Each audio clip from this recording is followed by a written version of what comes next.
কেমন আছো বন্ধুরা? আশা করি ভালো আছো। আমার চ্যানেলে তোমাদের সবাইকে স্বাগত জানাই। তো আজ তোমাদেরকে দেখাবো যখন ঘরে কম সবজি থাকে, একটা সবজি থাকে, সেই সবজি দিয়ে তাক লাগানো রেসিপি। তো এখানে নিয়েছি দেখো একটা ঝিঙে, দুটো পটল, চারটে সজনে ডাঁটা ও একটা আলু। এই সব কিছুকে কেটে নিয়েছি, কেটে পরিষ্কার করে ধুয়ে নিয়েছি। তো চলো এবার বাকি রান্নাটা দেখিয়ে দিই। এই রেসিপি আঙুল চেটে খাবে সবাই আজ। তো বন্ধুরা, আমার চ্যানেলে যদি নতুন বন্ধু হয়ে থাকো তাহলে চ্যানেলটি সাবস্ক্রাইব করে পাশে থাকার অনুরোধ রইল। তো দেখো, এবার গ্যাসে একটা কড়াই বসিয়ে নিয়েছি। কড়াইটা গরম হয়ে গেলে দিয়ে দেব একদমই অল্প পরিমাণে একটু সরিষার তেল। এবার দিয়ে দেবো এর মধ্যে কিছু কুচো চিংড়ি মাছ।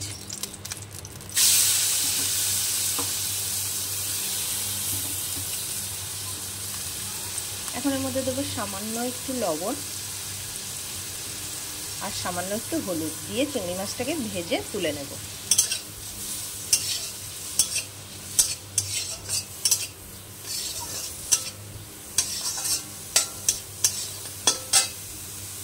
চিংড়ি মাছটা তো ভেজে নামিয়ে নিলাম। এখন কড়াইয়ে দিয়ে দেব পরিমাণ মতো সরিষার তেল।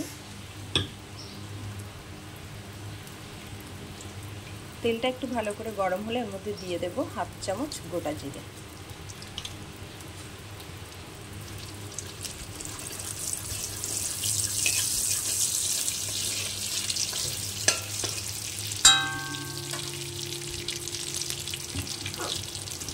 এখন এর মধ্যে দিয়ে দেব কেটে রাখা সবজিগুলো।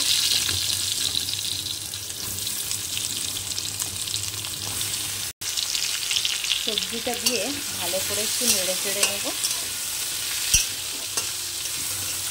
এর মধ্যে দিয়ে দেব পরিমাণ মতো হলুদ গুঁড়ো আর পরিমাণ মতো লবণ দিয়ে ভালো করে নেড়ে চেড়ে কষিয়ে নেব কিছুটা সময়, কারণ ঝিঙে থেকে বেশ কিছুটা জল বেরিয়ে আসবে।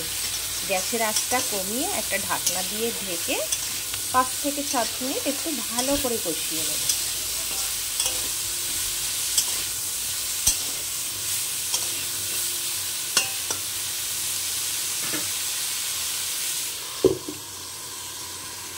তো সবজিটা কষা হতে হতে আমি এখানে একটা মশলা রেডি করে নেব। তার জন্য নিয়েছি 1 চামচ পোস্ত, একটু আদা আর 3টে কাঁচা লঙ্কা। তো চলো এটা এখন শিলে ভালো করে বেটে নিই। তো দেখো 5 থেকে 7 মিনিট পরে চলে এলাম। সবজিটা কিন্তু এখন এরকম মজে গেছে, প্রায় বলতে পারো সিদ্ধও হয়ে গেছে। তো এখন আমি এর মধ্যে বেটে নেওয়া মশলাটা দিয়ে দেব।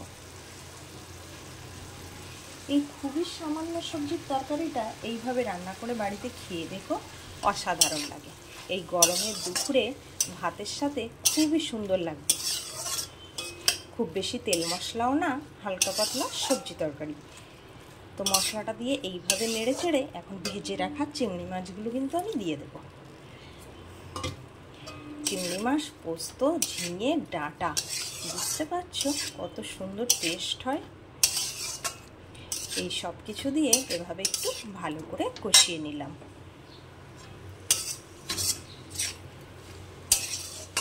তোমরা চাইলে টেস্টের জন্য সামান্য একটু চিনিও ব্যবহার করতে পারো এই সময়টা, কিন্তু আমি দেব না। তো এখন এর মধ্যে দেব পরিমাণ মতো একটু জল।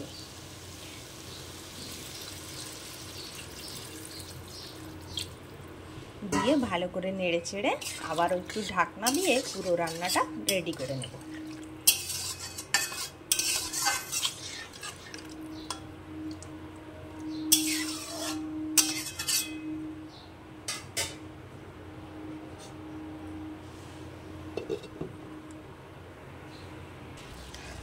তো দেখো বন্ধুরা, রেসিপিটি কিন্তু একদমই রেডি হয়ে গেছে।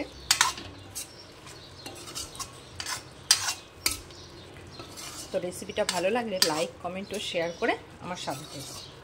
ভিডিওটি আজ এখানেই শেষ করছি।